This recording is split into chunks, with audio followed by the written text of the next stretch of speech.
शुरू करेंगे application of derivative.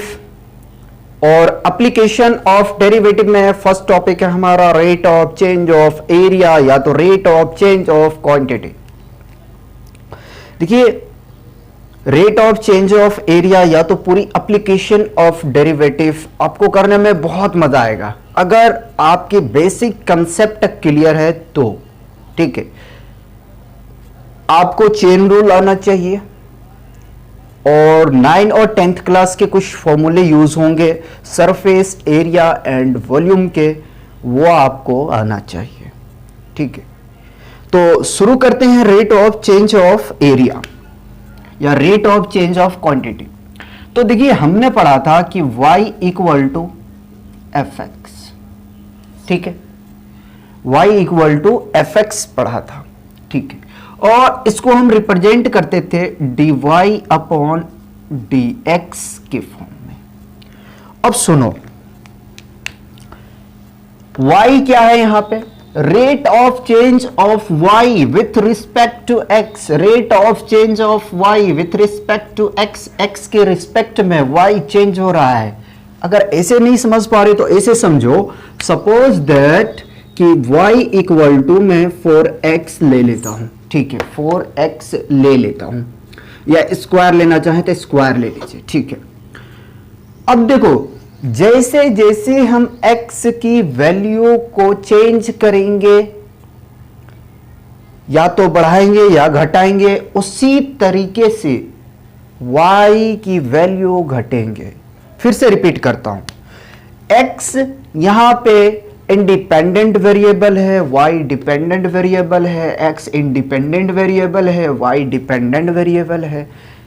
जैसे कि अगर मैंने यहां पे x की वैल्यू 1 रख दिया, ठीक है, तो y को वैल्यू क्या मिलेगा? हमें 4 मिलेगा।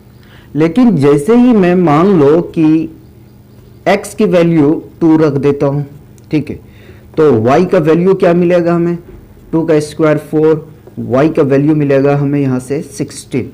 इससे हमें क्या पता चला? इससे यह पता चला कि अगर हम x की वैल्यू को चेंज करते हैं तो y का वैल्यू चेंज होता है। अगर x इंक्रीज करेगा तो y आपका वो भी इंक्रीज करेगा। अगर x डिक्रीज करेगा तो y आपका डिक्रीज करेगा। ठीक, ये तो बेसिक सी बातें थी। अब दो तरह के हमें क्वांटिटी मिलेंगे यहां पे। एक्सरसाइज 6.1 जो है उसमें हमें दो तरह की क्वांटिटी मेजरमेंट करने के लिए मिलेंगे। अब कैसे मिलेंगे ये समझो। एक तो आपको किसी पर्टिकुलर क्वांटिटी के अलोंग में निकालना पड़ेगा। कैसे? नहीं समझा? समझो। सपोज दैट, मान लो कि एरिया ऑफ सर्कल आपको फाइंड आउट करने के लिए बोला गया कि find the rate of change of area of circle. ठीक है, आपको चेंज करना है कि किसी सर्कल की एरिया किस रेट में चेंज हो रहा है, और अगर r की वैल्यू आपको कुछ दिया गया है तो सर्कल का आप जानते हैं एरिया क्या होता है? Area of circle pi r square होता है। ठीक है, तो हम क्या निकालेंगे? Rate of change of area with respect to radius. ठीक है, तो इसका डिफरेंशिएशन करोगे तो 2 पाई r। ठीक है, r इक्वल टू 2 हमें गिवन है। ठीक है, 2, तो आप यहां पे 2 की वैल्यू रखेंगे तो 2 पाई इंटू 2, और जैसे ही इसको मल्टीप्लाई करेंगे तो 4 पाई आ जाएगा। ठीक है, अब सुनो, एरिया का यूनिट क्या होता है? Square unit. ठीक है, स्क्वायर यूनिट। अगर यहां पे मेंशन है कि सेंटीमीटर में है या तो मीटर में है तो आप उस यूनिट को यहां पे लिखेंगे। ठीक है, मैंने कहा कि दो तरह से आपको चेंज मिलेंगे। ठीक, एरिया चेंज हो रहा है किसके चेंज होने से? रेडियस चेंज होने से। एरिया चेंज हो रहा है किसके चेंज होने से? रेडियस चेंज होने के। तो एक बात और तो है, रेडियस तो भी चेंज हो रहा है किसके रिस्पेक्ट में? तो टाइम के रिस्पेक्ट में। तो एक तो मिलेगा आपको dA अपॉन dr, ठीक, और दूसरा आपको मिलेगा यहां से dA अपॉन, ठीक है, dt इक्वल टू, अब यहां चेन रूल लगेगा, dA upon dr upon dt। सोचने वाली बात है, जाहिर सी बात है कि एरिया चेंज हो रहा है रेडियस के रिस्पेक्ट में, ठीक है, तो रेडियस भी तो चेंज हो रहा है, रेडियस भी तो चेंज हो रहा है, तो वो किसके रिस्पेक्ट में चेंज हो रहा है? टाइम के रिस्पेक्ट में चेंज हो रहा है। किसके रिस्पेक्ट में? टाइम के रिस्पेक्ट में चेंज हो रहा है, ठीक है। तो ये दो तरह के हमें क्वेश्चन मिलने वाले हैं एक्सरसाइज 6.1 में, ठीक। अब देखते हैं कि rate of change of area equal to dA upon dr, ठीक है। dA को हम क्या लिख सकते हैं? Change in area upon change in radius, हाँ या ना?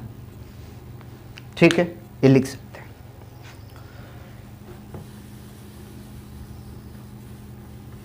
अब सुनो, समझने की कोशिश करना, ठीक है।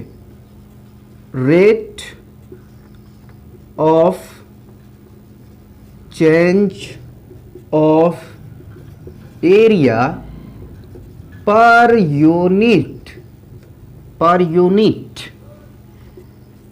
Change in radius, that is called rate of change of area, rate of change of area, तो उसे कहते हैं rate of change of area. नहीं समझ में आए समझो, मैंने लिखा rate of change of area per unit, ठीक है, चेंज इन रेडियस, ठीक है। मान लो कि 1 सेकेंड रेडियस अगर दे दिया आपको कि r इक्वल टू 3 सेंटीमीटर पर सेकेंड, 1 सेकेंड में रेडियस जो है 3 सेंटीमीटर चेंज हो रहा है, 1 सेकेंड में रेडियस 3 सेंटीमीटर चेंज हो रहा है, तो आपको बताना है कि 10 सेंटीमीटर अगर रेडियस कर दूं तो एरिया में कितनी चेंजेस आएंगे, ठीक है। इस टाइप के क्वेश्चन मिलने वाले हैं। अब देखिए कुछ फॉर्मूले की बात करते हैं, तो जो यूजेबल फॉर्मूला है उसे हम कुछ लिखते हैं। देखिए, एक तो आपको सर्कल का पेरीमीटर पता होना चाहिए, पेरीमीटर ऑफ सर्कल क्या होता है? 2 पाई r, ठीक है, और एरिया ऑफ सर्कल क्या होता है? पाई r स्क्वायर, ये तो पता होना चाहिए, ठीक है। उसके बाद में surface area of cube, surface area of cube equal to 6a square होता है, ठीक है। यहां पे आप a को कंसीडर कर लेंगे। उसके बाद में आपको वॉल्यूम ऑफ क्यूब पता होना चाहिए, ठीक है, volume of cube a cube होता है। उसके बाद में आपको एक और पता होना चाहिए कि volume of cone 1/3 pi r square h, और सरफेस एरिया ऑफ स्फीयर, ठीक है, या तो वॉल्यूम ऑफ स्फीयर, जितनी फॉर्मूला आपने 9th क्लास में पढ़ा है, बहुत सारे, मैं कितना नाम बताऊंगा, जितने आपने पढ़ा है वो सारे माइंड में होनी चाहिए, ठीक है। सरफेस एरिया एंड वॉल्यूम का अगर सारे नहीं याद है तो कुछ पर्टिकुलर होनी चाहिए, ठीक है। जैसे कि आपको सर्कल का एरिया पता होना चाहिए, पेरीमीटर पता होना चाहिए, रेक्टेंगल का एरिया पता होना चाहिए, रेक्टेंगल का पेरीमीटर पता होना चाहिए। उसके बाद में सरफेस एरिया ऑफ स्फीयर पता होना चाहिए, स्फीयर का वॉल्यूम पता होना चाहिए, और आपको वॉल्यूम ऑफ क्यूब पता होना चाहिए। ये सब सारे फॉर्मूले आपको पता होना चाहिए। अगर पता है तो इस एक्सरसाइज करने में आपको बहुत मजा आने वाला है, ये मेरी गारंटी है, बहुत मजा आने वाला है। बस अब क्वेश्चन को रीड करें ध्यान से, फिर से रिपीट करो, क्वेश्चन को ध्यान से पढ़ना है, ठीक है। बहुत अच्छे तरीके से मेहनत करो, खूब मेहनत से पढ़ो। ऐसा नहीं है रट्टा मारने की कोशिश मत करो, मेहनत करो। मेहनत करोगे एक दिन जरूर आपका मेहनत रंग लाएगा। बहुत अच्छे से पढ़ो क्योंकि आगे में बहुत कंपटीशन है, समझा करो आप लोग।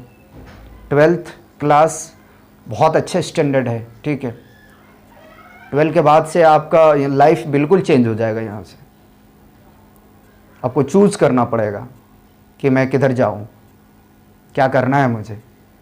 तो आप बहुत अच्छे से मेहनत करें, नंबर के साथ साथ पूरी आप नॉलेज रखें, कंसेप्ट लें, ठीक है। तो अगर कॉपी करना है तो कॉपी कर लीजिए। आते हैं एक्सरसाइज पे।